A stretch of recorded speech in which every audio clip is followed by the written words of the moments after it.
above all powers, above all kings, above all nature and all created things,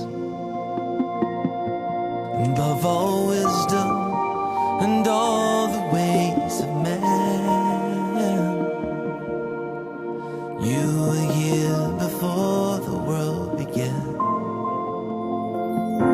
Above all kingdoms, above all thrones, above all wonders the world has ever known, above all wealth and treasures of the earth. There's no way to measure what you're worth. Crucified, lay behind a stone. You live to die, rejected and alone, like a rose trampled on the ground. You took the fall and thought of me above all.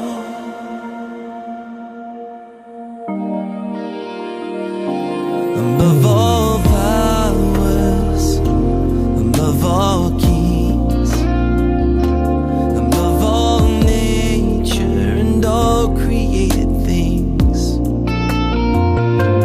above all wisdom and all the ways of man.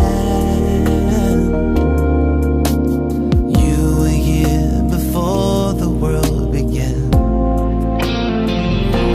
Above all kingdoms, above all thrones, above all wonders the world has ever known, above all wealth and treasures of the earth.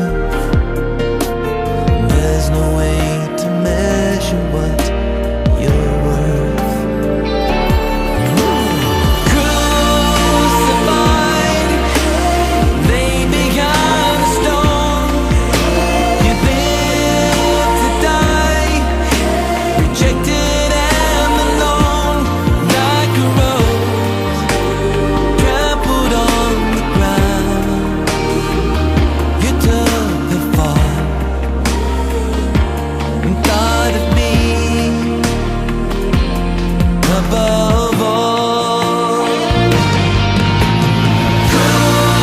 Crucified, lay behind a stone. You live to die, rejected and alone, like a rose trampled on the ground. You took the fall and thought of me above all, like a rose trampled on the ground. You took the fall and thought of me above all.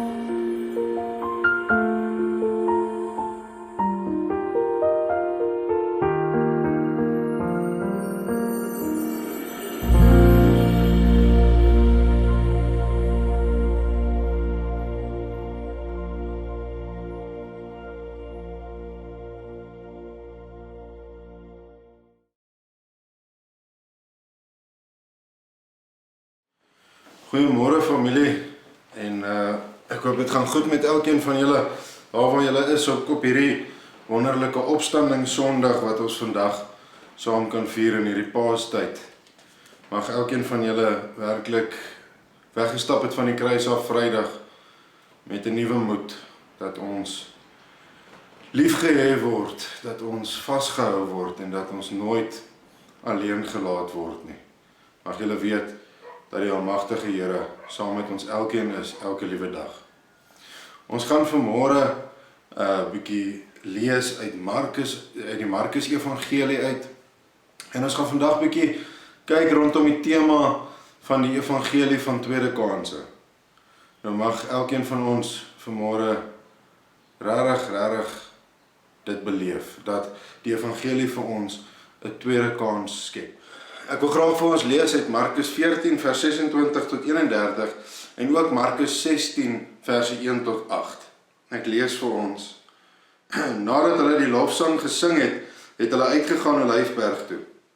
Toe sê Jesus vir hulle, julle sal almal van my afvallig word.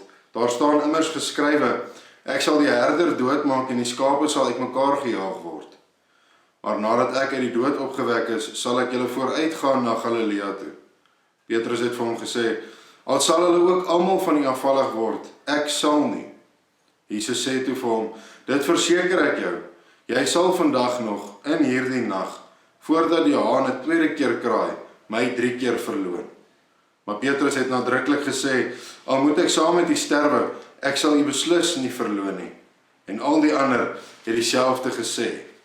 Dan blaai ons na Markus 16, verse 1 tot 8, wat sê, toe die Sabbatdag verby was, het Maria Magdalena en Maria, die ma van Jakobus, en Salome reukolie gekoop om die liggaam daarmee te gaan balsem. Die Sondagmôre baie vroeg kom hulle by die graf aan net toe die son opkom. Hulle vra toe vir mekaar, wie sal vir ons die klip voor die ingang van die graf wegrol? Die klip was baie groot, maar toe hulle opkyk, sien hulle dat dit klaar weggerol is. Toe hulle in die graf ingaan, sien hulle 'n jong man aan die regterkant sit met lang wit klere aan, en hulle het groot geskrik. Moenie skrik nie, sê hy vir hulle. Julle soek Jesus van Nasaret wat gekruisig is. Hy is uit die dood opgewek. Hy is nie hier nie. Kyk, daar is die plek waar hulle hom neergelê het. Maar gaan sê vir sy disippels en in die besonder vir Petrus, hy gaan julle vooruit na Galilea toe. Daar sal julle hom sien, soos hy vir julle gesê het. Hulle het uit die graf uitgegaan en weggehardloop, terwyl hulle gebewe het van die skrik. Hulle het vir niemand anders daarvan gesê nie, want hulle was bang. Ons lees tot sover vanmôre. Nou ons almal ken daai gevoel van verbasing wanneer ons deur 'n laai soek vir iets anders en dan onverwags op 'n bietjie geld afkom. Of wanneer jy na die somer weer jou baadjies uit die kas uithaal en in die sakke rondkrap en ewe skielik geld daar in daai sak ontdek. Dis 'n wonderlike verrassing en eintlik 'n lekker gevoel wat 'n ou dan kry. Maar dieselfde wil ek vanmôre sê kan gebeur wanneer jy die Bybel lees. Soms lees mense vers vir 1000 keer oor en dan eendag, ewe skielik onverwags, lees jy iets in daai selfde vers raak wat jy al soveel keer gelees het, wat jy al die vorige kere gemis het. En presies dit is wat met my gebeur het met die voorbereiding vir hierdie preek. Toe ek hierdie 2 gedeeltes gelees het van Markus 14 vers 28 spesifiek en Markus 17 vers 7, het dit weer met my gebeur in hierdie tekste oor die opstanding van Jesus. Nou oor hierdie 2 verse is daar al baie boeke geskryf. En die inhoud van hierdie boeke is almal min of meer dieselfde. Hierdie 2 verse waarin Jesus vir sy disippels sê dat hy hulle vooruitgaan na Galilea toe, sê van hierdie boeke, het net een van 2 moontlike betekenisse. Of Jesus het vir sy disippels gesê hy sal hulle in Galilea ontmoet na sy opstanding, of dat hy hulle in Galilea sal ontmoet met sy wederkoms. En dis eintlik waaroor die debat oor hierdie 2 verse gaan. En miskien, omdat ons al die argumente vir en teen in ons koppe hou, wanneer ons hierdie 2 verse lees, mis ons iets binne hierdie 2 wonderlike verse. Ons mis spesifiek 6 woorde. 6 woorde wat in die een vers staan, wat nie voorkom in die ander vers nie. 6 woorde wat daar staan vir 'n bepaalde rede, vir 'n spesifieke doel. 6 woorde wat sonder ons as mense vandag eintlik nie kan lewe nie. Nou kom ek verduidelik. In al 2 die verse is die basiese gedagte dieselfde, die basiese idee. Jesus self, of 'n boodskapper van Jesus, sê vir die disippels dat hy uit die dood uit opgewek is of gaan word en dat hy vir hulle in Galilea wag. Dit is wat hierdie twee verse dieselfde maak. Maar daar is ook 'n punt waarop hierdie twee verse drasties van mekaar verskil. En dit is die 6 woorde waarvan ek gepraat het nou net. Die 6 woorde wat sê, en in die besonder vir Petrus. Gaan sê vir die disippels, en in die besonder vir Petrus. Ek gaan hulle vooruit, en in die besonder vir Petrus. Dit is 'n sin wat bygevoeg word in hoofstuk 16 vers 7, wat nie in hoofstuk 14 vers 28 staan nie. En die vraag, wanneer ons hierdie verskil raak lees, behoort eintlik heel eenvoudig te wees, is hoekom? Net nadat Jesus in Markus 14 vers 28 vir sy disippels gesê het, dat hy nadat hy opgestaan het, hulle in Galilea sal ontmoet, beloof Petrus, met sy hand op sy bors, sy hand op sy hart, dat hy Jesus nooit sal verlaat nie. Wag 'n bietjie, Here, sê Petrus, praat maar met die ander mense, spreek hulle aan, maar nie ek nie. Nie ek nie, Here, ek wat Petrus is, sal jou nooit verlaat nie. En dan kom Jesus se antwoord, versigtig, o Petrus, wees versigtig wat jy sê en wat jy beloof, want jy gaan my nog voor hierdie nag verby is, 3 keer verloor. Waarop Petrus dan eintlik terug antwoord met so 'n bietjie bravade en hy sê, lyk my nie jy verstaan nie, Jesus, al moet ek saam met jou sterf, sal ek jou nie verloor nie. En nou ons almal weet wat tussen Markus 14 vers 28 en Markus 16 vers 7 gebeur het. Die Here se woorde het waar geword deur Petrus. Petrus se beloftes het onwaar geword. Hy het die Here verloon. Hy het sy kans gehad, maar hy het ook sy kans verspeel. Jesus het geweet hoe Petrus na sy verloning gaan voel, of gevoel het. En dit is asof die hemele, of asof Jesus vir Petrus sien val het, voor dit gebeur het. En dit is in hierdie 2 verse wat ons gelees het, waarop ons fokus, asof die hemel, asof die Here self vir Petrus weer wil ophelp. Dit is amper asof hulle opdrag aan die man met die wit klere by die graf gegee het, om seker te maak dat die disippels die boodskap so hoor, dat Petrus weet, hy is nie uitgesluit nie. Sê vir Petrus, sê hy omtrent, dat een mislukking nie van 'n mens 'n totale flop maak nie. Daarom gaan sê vir die disippels, en in die besonder vir Petrus. Die Here het opgestaan, en hy wag vir julle in Galilea. Petrus is ook welkom. Hy mag ook maar kom, hy moet ook saamkom. En eintlik is hierdie niks anders as woorde van gerusstelling nie. Woorde wat ietsie sê van die evangelie waarin ons glo. Maar bo alles, woorde wat sê, by God is daar altyd 'n tweede kans. Want gaan sê vir Petrus, hy wat so drasties beloof het, wat so seker van homself was, wat toe aan die einde niks gedoen het wat hy beloof het nie. Gaan sê vir hom, jy is ook welkom. Ek wag ook vir jou. Hierdie boodskap, dat die evangelie van Jesus Christus aan ons altyd weer 'n tweede of 'n derde of 'n vierde of 'n 6de kans gee, is anders.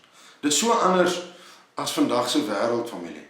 Want in vandag se wêreld is daar nie vreeslik baie tweede kans nie. Vra maar net die man wat sy werk verloor het. Vra maar net die persoon wat vir 'n onderhoud gegaan het en toe tweede plek gehaal het. Vra maar net vir 'n cricketkolwer wat 99 lopies kry en dan uitgebul word.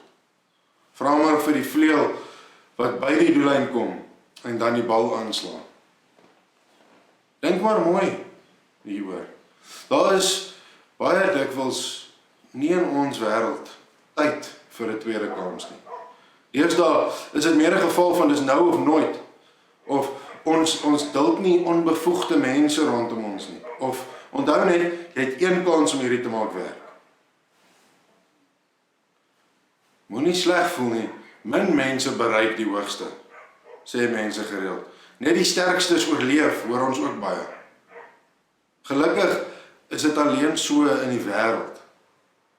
In die wêreld wat ons self geskep het. 'n Wêreld met ons eie reëls. God se wêreld, liewe familie, het egter sy eie reëls. Ander reëls. En een daarvan is dat by God het jy 'n tweede kans. So gaan sê maar vir die mense rondom jou, vir jou vriende, jou familie, jou geliefdes, gaan sê vir hulle, ek wag vir hulle.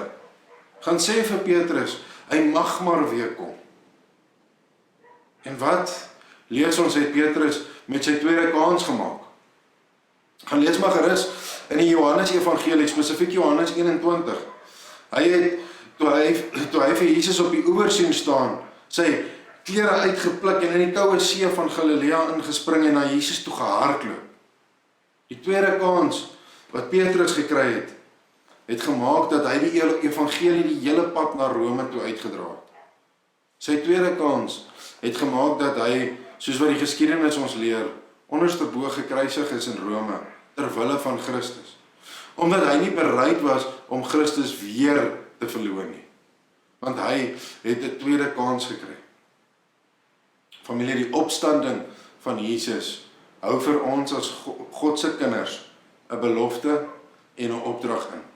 Die belofte is dat wanneer ons in Christus glo, ons ook eendag sal lewe wanneer ons sterwe. Omdat ons saam met Christus gesterwe het toe ons tot geloof in hom gekom het. En dit is hoe Paulus dit vir ons verduidelik. Die opstanding van Jesus Christus beteken egter nie net 'n belofte vir eendag ver in die toekoms wanneer ons sterf nie.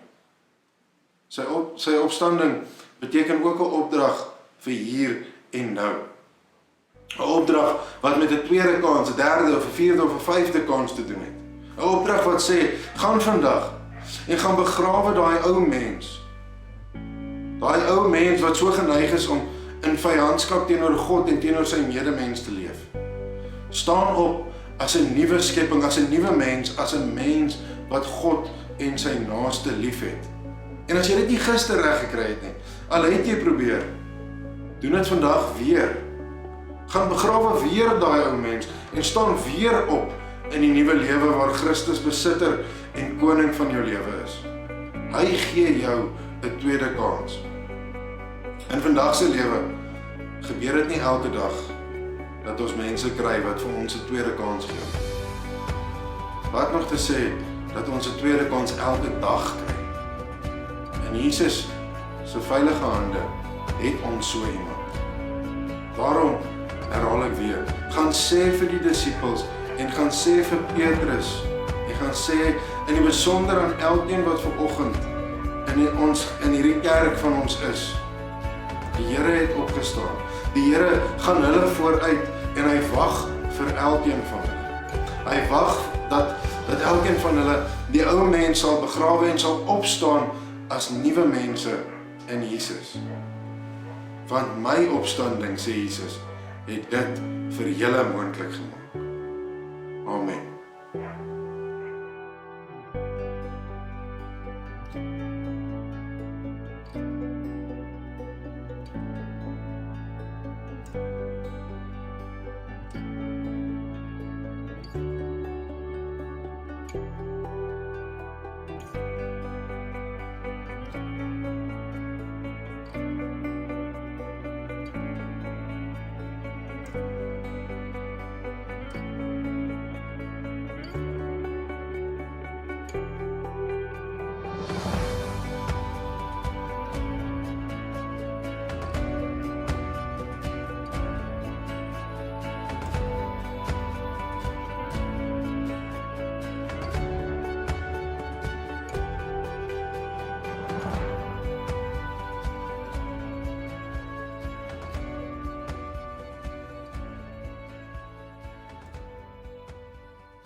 Lank al reeds voel ek dat